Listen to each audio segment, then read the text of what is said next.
Our 8th grade year was our first experience meeting Kyla. And when we got to sports camp, Mitch came to me and pointed out there's this little dorky girl with a yellow visor, and he said he had to meet her. Sure enough, they ended up on the same team, and you know, they met each other, got to know each other, but then they didn't talk for a while. Mitch would go to the lake quite often, and he had to stop by Healy Oil all the time. But Kyla didn't want to see Mitch, so she'd run into the bathroom and hide. But they ran into each other again, like you saw in the video at Walmart, and got to talking again, and not long after that, they started dating. I remember the first time I saw Mitch, and I think Brett will kind of allude to it. He would come to Healy Oil on the way to the lake with his family, and he kind of swaggered. He had his hat on sideways or backwards, you know. And kind of big city kid swanner, you know, is what I always kind of called it. And I thought, yeah, what a look at that punk over there. But I know he was a friend of Kyla's from church camp, and that first impression I had, t-shirt not included, was I told Kyla, watch out for those city kids. You know, they're nothing but trouble.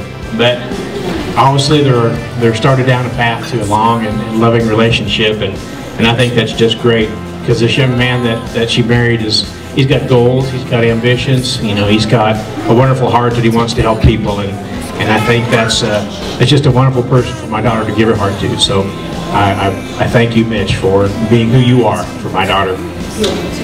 Kyla, your dad liked to come in and say hello.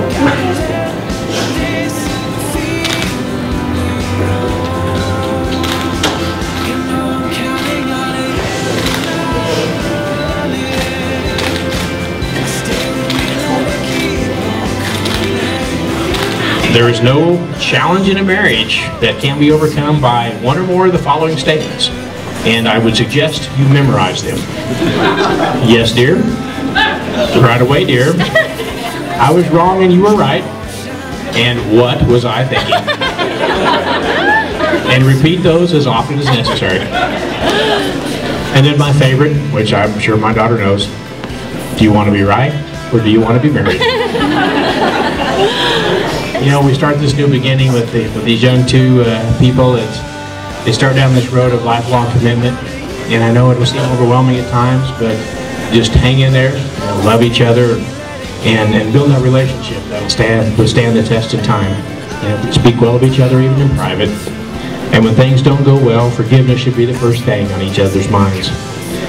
Married life is an adventure. I know you guys like adventures. So today you embark on a new adventure together.